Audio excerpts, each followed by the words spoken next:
Welcome to I Wish You Could Hear This, where we explore great stories and simple proven steps to help you thrive in life, faith, and relationships. In our research, we've heard hundreds of hope-filled strategies for marriage, parenting, leadership, and life that are grounded in science and consistent with biblical truth. And now you can hear them too.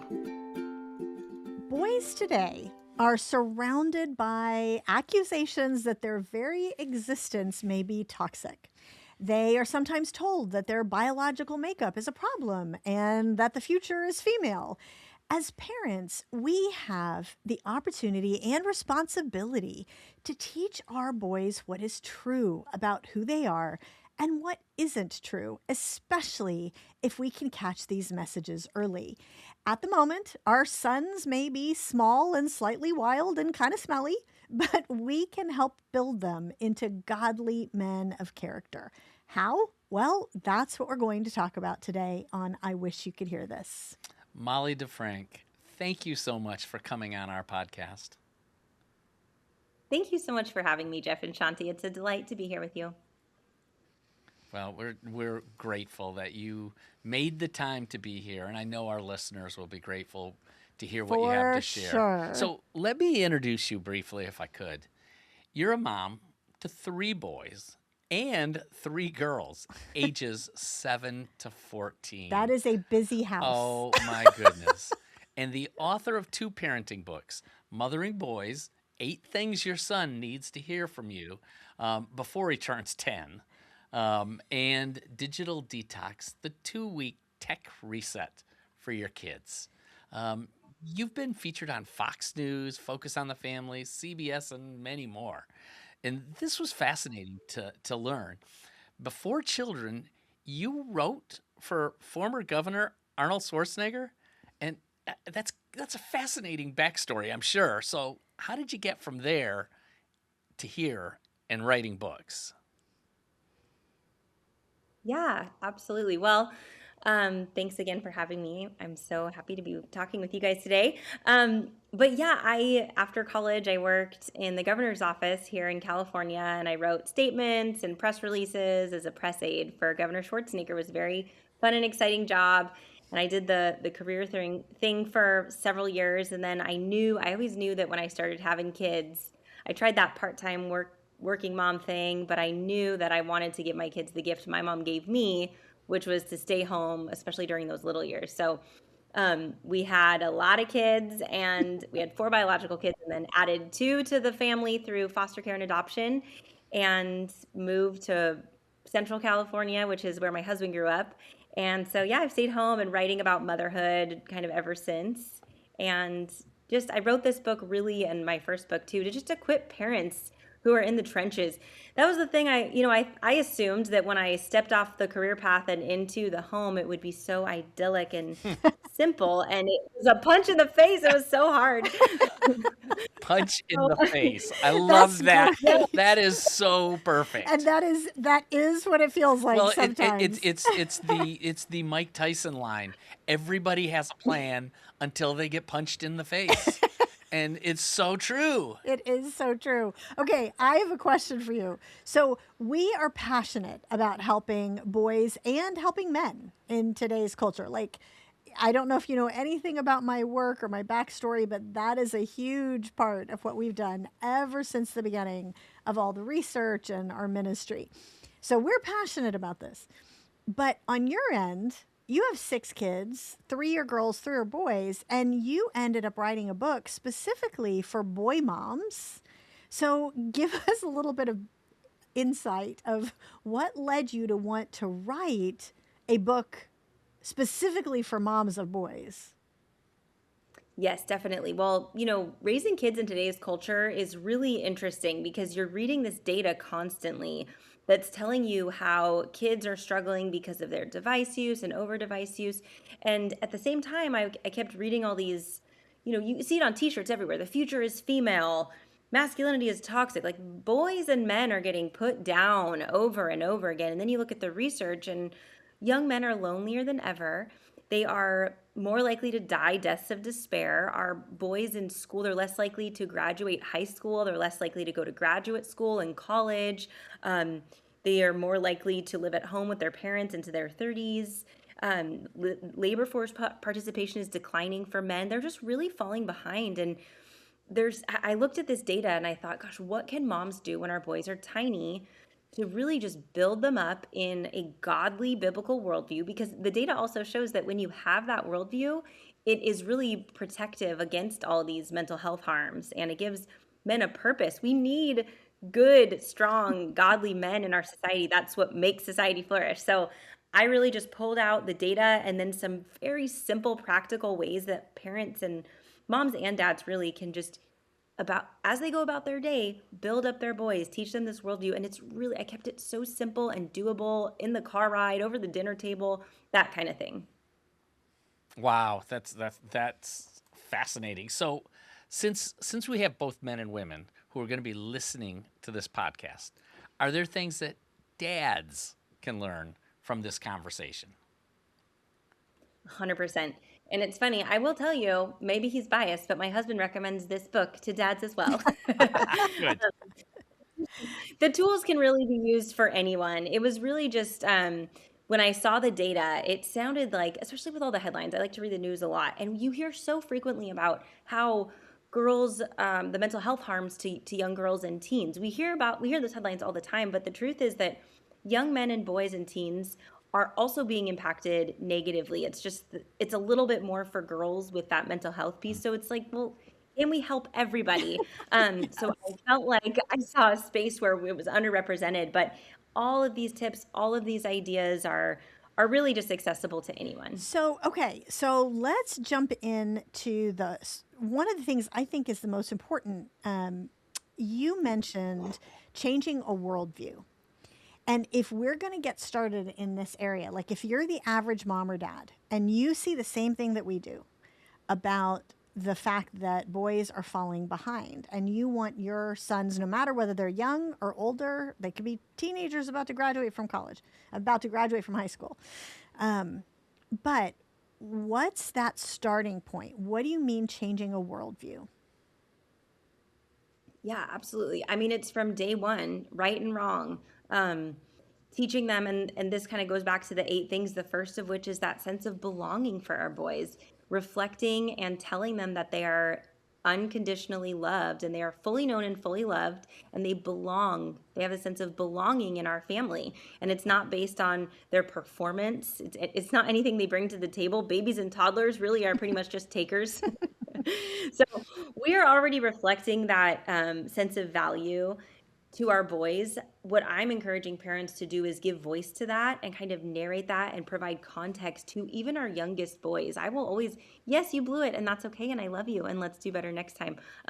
But really imparting that sense of belonging means teaching them that they are inherently valued because they're made in the image of God, and then also that they have a purpose that God created them for, and God gave them unique gifts, and sometimes even, prickly parts that can look like maybe the thorn in our side as parents on a bad day. But even those bad character traits that we think are bad can be channeled for good when we're just a little bit intentional about it. Give us an example of that. Yeah, absolutely. I'm thinking of, and I pull this out in the book, some biblical examples of this. Like, you see Moses was a little bit, he had some anger issues, obviously. You could say that, yes. And he's a little stubborn. When God himself called Moses in to lead the people, he's like, who am I to really do that? I don't know if I'm qualified for that. And you're like, okay, so but God himself, really, Moses, you're going to push back on this? But you see later that same character trait manifest itself in, gosh, this guy faithfully led stiff-necked people, couple million stiff-necked people for 40 years camping. Like, I don't even want to take my kids camping for a weekend, and there's only 6. And so you see that character trait of his, you're like, gosh, what appears to be stubborn and kind of hardness of heart can actually be grown and channeled into a very strong leader who can withstand harsh conditions. Just a quick interruption. Molly switched to a different position in her house with better Wi-Fi. And so she was about to explain something more about Moses that I thought was so important. I wanted to make sure everybody could hear it properly. So say that again, Molly. Absolutely. So our boys sometimes exhibit these character traits that can drive us nuts, right? And part of parenting them is really kind of seeing the bright side and how those traits can be used for good. And I think about these biblical examples. I share a lot of these in the book, but one that comes to mind is Moses, and how when we first meet Moses and throughout his life, we see he might have had some anger issues. He was had a little hardness of heart on his own. When God came to Moses and told him to come lead, Moses resisted. He was kind of said, "Well, who am I? I don't know." And we're thinking like, gosh, we read the Bible and we're thinking, gosh, God directly called you into this. Really, Moses, you're going to resist? And so you see that kind of stubbornness. And then later, though, that same character trait of his obviously made him an incredible leader as he led 2 million people through the desert faithfully for 40 years. And I'm thinking, I can't even really stay faithful. Sometimes I lose it, taking my 6 kids camping for a weekend. And here's Moses, leading these people faithfully. And you have to have a character quality that is just resilient and determined. And so the flip side of what can look like a negative character trait can really be used in powerful ways by God. And I've got lots of examples like that in the book of just where are our son's rough spots and how can we channel those for good? This is fascinating. Now, I'm going to share a story that with some of our closest friends here in Atlanta. This friend was raising a son, had 2 daughters also, but raising a son, and he would tell his son that, God has given you strength and courage, and you need to channel those and use those for those who can't stand up for themselves. And that's a strength that you have. And he just always fed that into his son. And then they got a call from the school principal to come up to a meeting with the principal because their son had gotten into a fight. And so they kind of went and they were going, oh my goodness. Well, come to find out, the principal said, so here's what happened. He was on the bus and there was a guy on the bus who was bullying this little girl. And Brandon, I'll call him Brandon because that was his name, Brandon. We usually obscure identities, but we're proud of him for this one. Brandon said, stop doing that. Leave her alone. And the guy wouldn't. So Brandon stepped in and used his persuasive means to cause that other bully young kid to stop. It wasn't verbal persuasion. It wasn't verbal persuasion. Which was the problem. And so, the principal said, so I have to punish him. I have to, because he broke the rules. And because physically, Correct. hitting somebody. Yeah, I have to punish him. The school can't say that's okay. Right. But I am so proud of your son. And he was just, I want more young men like this. And we live in a society that says that's wrong in every situation. I don't want to call it violence, or some will call it violence. But in that case, he stood up, and sometimes you have to channel those male qualities that are good.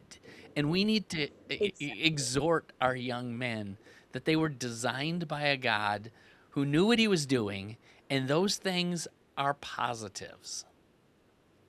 Absolutely. I love that story. And that is a piece of parenting I think we're missing today, is reminding our kids that there are biological differences, real biological differences between men and women, and those are a gift.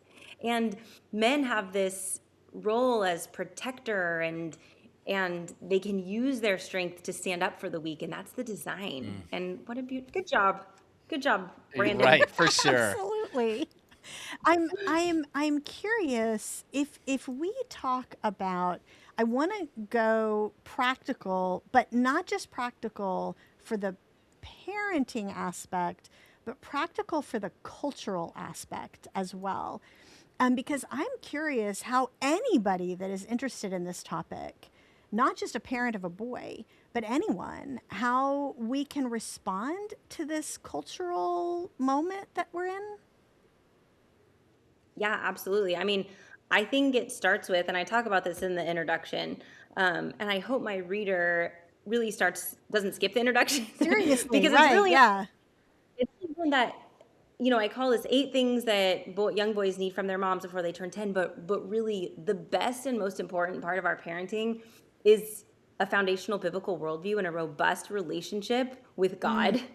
And so when we are reading our Bibles and we are in biblical community, and then we're looking at the world, we don't have our head in the sand, and we provide biblical context for what's going on in the world, that's the best gift we can give our kids. I mean, really, the 8 things, it's really just falls underneath those things. It's practical ways to kind of do what I just said, which is, you know, pour into our own faith and build our faith through Bible reading and community, and then just pass that along to our kids. Just discipleship. It's Mhm. slowing down yes. what that discipleship Yeah. looks like. So the more we can be engaged that way, the Give better. us a couple of those 8.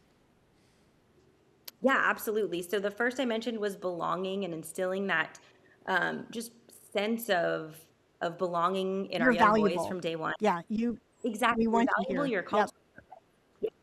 called. And the second is relationship.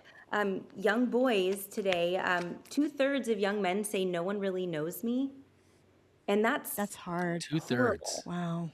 2/3. And that just breaks my heart because I mean, that is how there's like a longevity gap, as you know, between men and women. And a lot of that is attributable to this Yeah. loneliness epidemic in our young men. So teaching them how to have solid relationships, how to have great conversations, how to navigate conflict, and then also that self-forgetfulness piece, as Tim Keller calls it, Mhm. just how to really look at others and what true humility looks like. It's, there you are, instead of walking into a room going, here I am. Um, so yeah, just how to navigate those relationships and deepen those. And then another one of those, I guess the third one is authority. And teaching our boys how to respect authority. The ultimate authority comes from Oh, that's God, good. that we as parents are kind of teaching them what that relationship and what obedience looks like. Those early years are really important. And there's a lot of bad parenting advice out there, especially through social media. You probably heard of this like gentle parenting stuff, and you see kids, it's like where you're trying to reason with kids throwing a tantrum in Costco. It's like they want you to get on the ground and be like, "Oh, how are you feeling? I see." You're like, "No, let's get out of here." Like that's the quickest way to not get what you want, is to throw a Mhm. tantrum or to say no. And it's really giving our kids a gift to teach them that we answer to God and our kids answer to us, and we have authorities at work and at school. It's your teacher and the principal and the police officers, and when they say we do this, then we do this. So that's something that I think is also getting lost in our culture. I Okay, I want to go back to that second one, the relationships thing, Yeah. because you were talking about how you show up with others. And it's interesting the application of this because literally right before we recorded this podcast with you, we were recording a podcast with Deborah Fileta.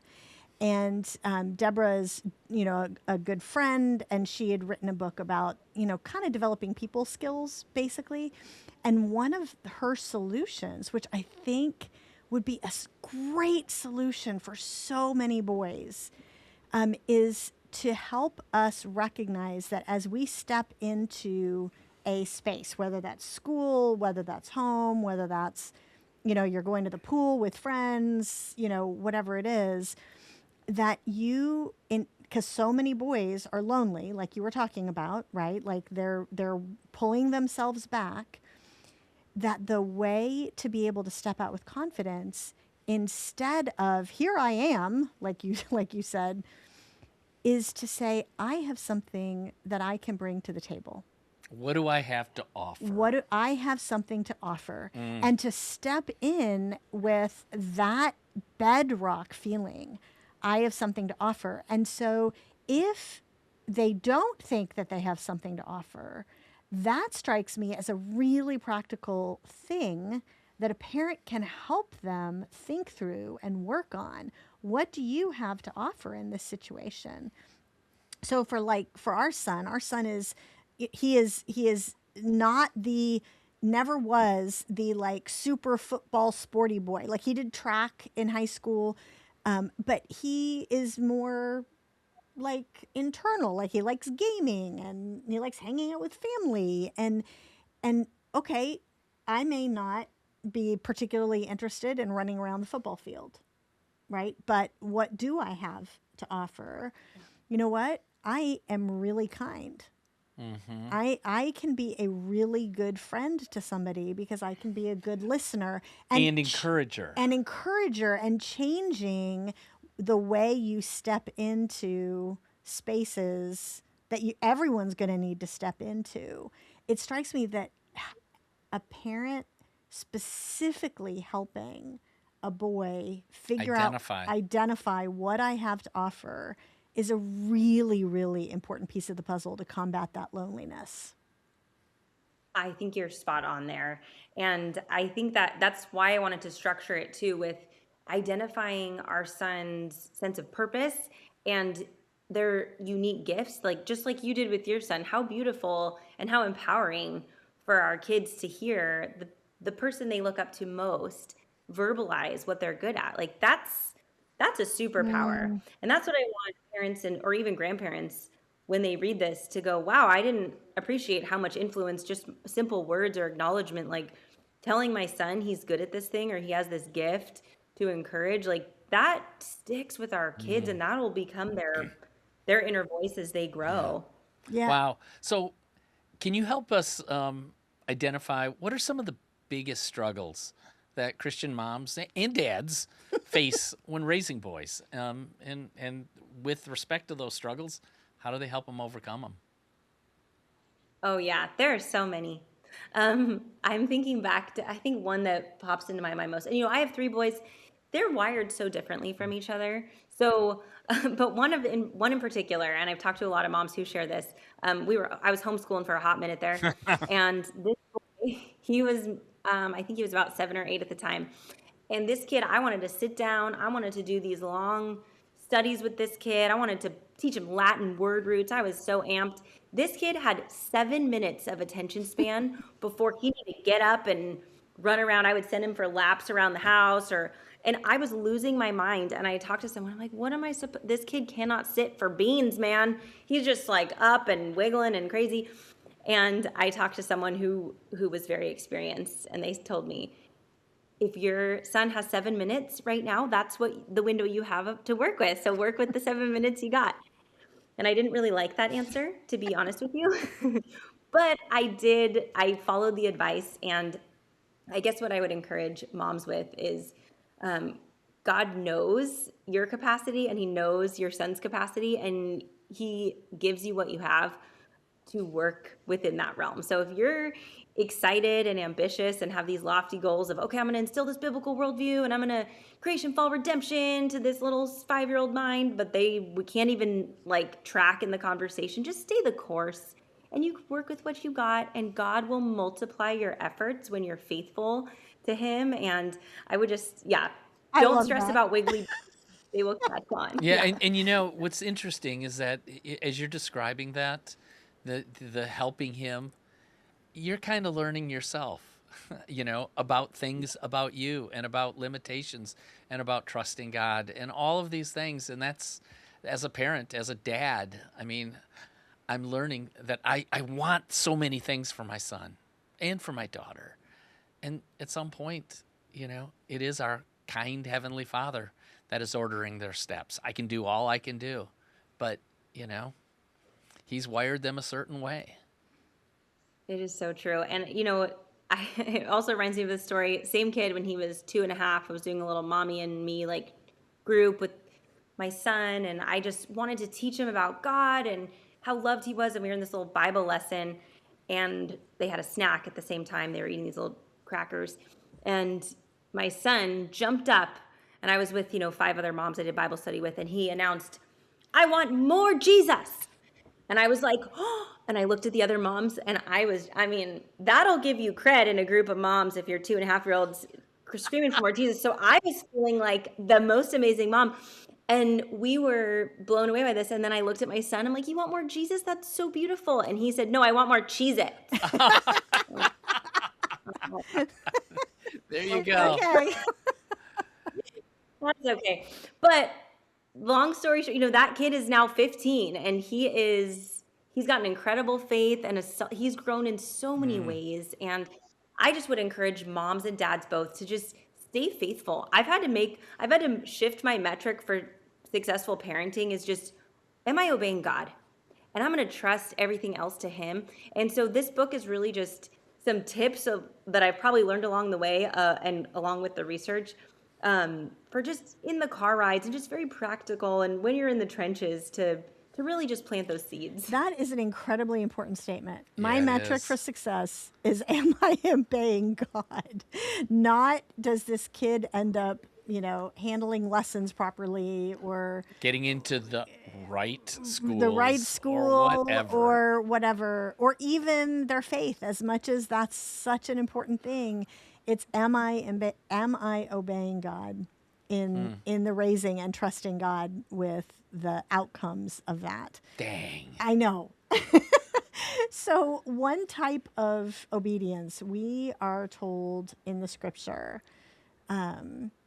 that we are to have that our first love being God, but also to love our neighbor, and especially our family, right? And that it's clear that we are called to have that priority of, from the very beginning, when Adam and Eve were told to be fruitful and multiply, to sort of raise up that next generation and really invest.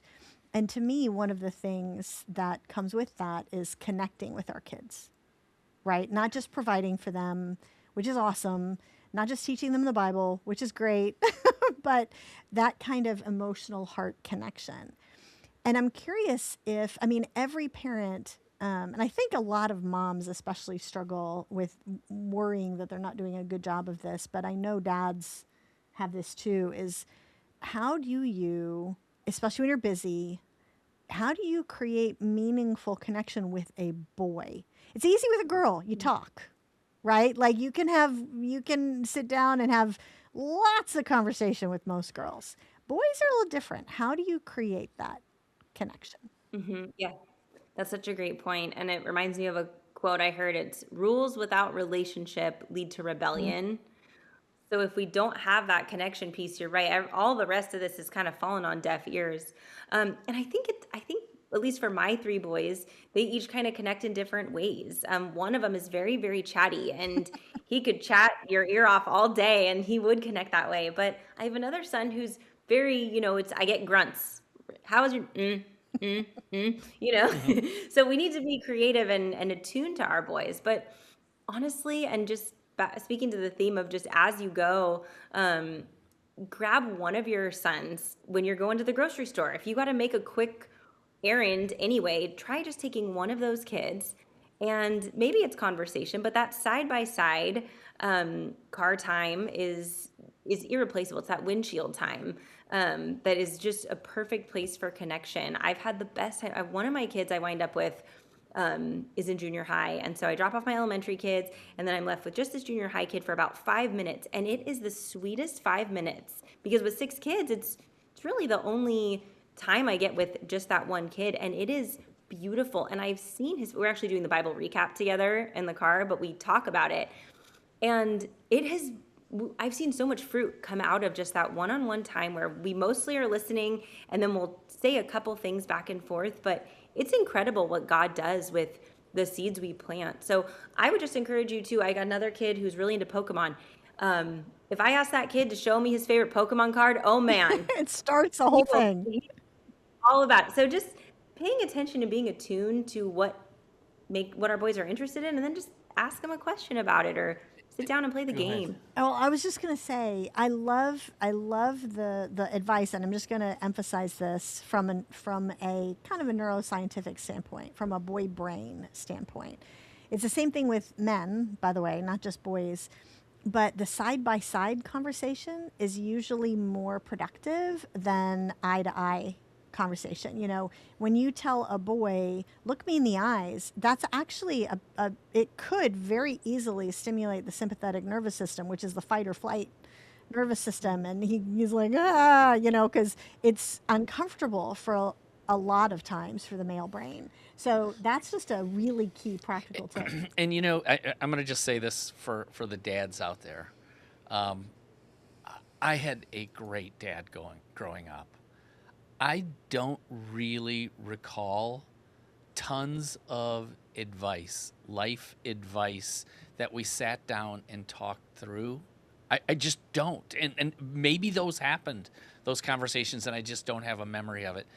I have memories of joining my dad when he was going to the lumber yard to get some lumber. He always asked me, or going He outside. said you want to come. Yeah, you want to come? Or going outside, helping him change the oil in the car. Or, well, mostly it was, can you hold the flashlight while I'm working on this? 'Cause, and but it was all of those things of just hanging out with my dad. And I wanted him all my life to be proud of me. And he was. But it wasn't this I'm struggling here just to try to think through what were those moments of where he imparted all this wisdom to me, and it was really just the accumulated time spent together and watching his life, watching him interact with people with kindness, with integrity. I wanted to be like him. And so I think for us dads, we sometimes tie ourselves in so many stinking knots and go, oh my gosh, unless I go through this and do this exactly right and tell him about this, he's going to, miss out on life. I'm not going to set him up. And it's just be with him, just be around him. That's such incredible advice. I think our dads were similar, Jeff. My dad sounds as described, just incredible. And similarly, it was just him being there and enjoying me and showing me that I was valuable and that time spent. I actually came across a really interesting study a couple years ago about reading and parents, the impact of parental reading books in the home, and if it meant that the kids were more likely to pick up a book and read it. And the fascinating thing was that for moms, it didn't really impact the kid whether or not the kids would read a book if they saw mom reading. Huh. But for dads, just a child seeing their dad reading a book made a child more likely to pick up a book and read one. And my initial response was, hey, that's not really that fair. The dads don't have to try as hard and they have more influence.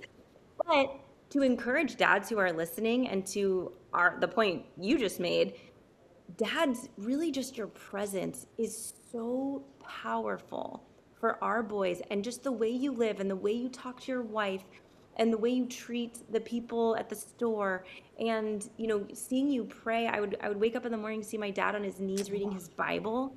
He wouldn't say you need to read your Bible every day, but I saw him doing it and it made me want to read my Bible. So it's exactly what you said. It's being modeled and showing up is so powerful.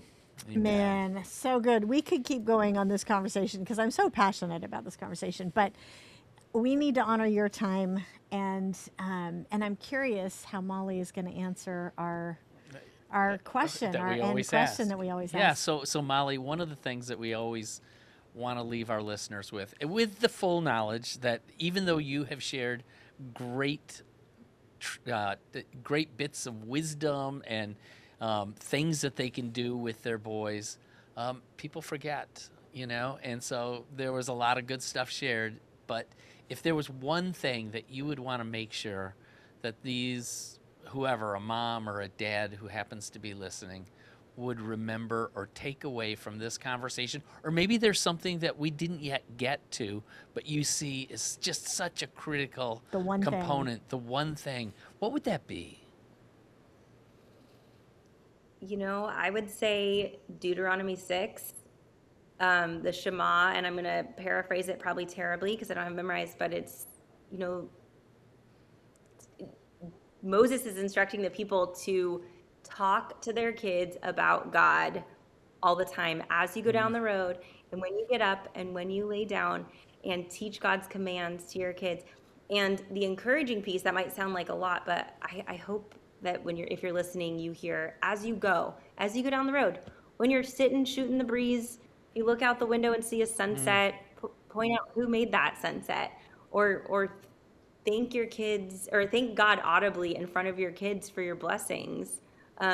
Just as you go, the advice and the instruction to parents has always been the same. And, it's not burdensome. It's not too much. It's just as we go about our day, a little intentionality, seek the Lord, and He'll bless it. He'll bless it. So. Wow, I love that. As you go.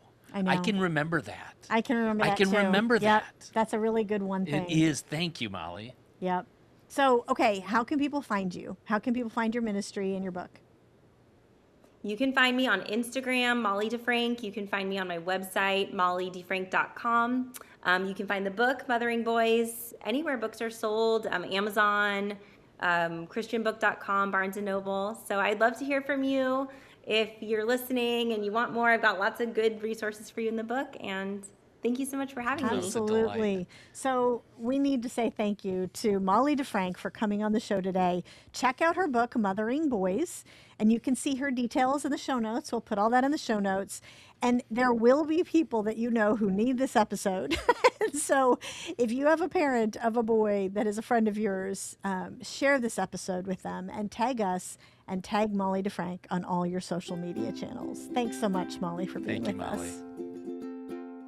Thanks for listening to I Wish You Could Hear This. Remember to subscribe to our podcast.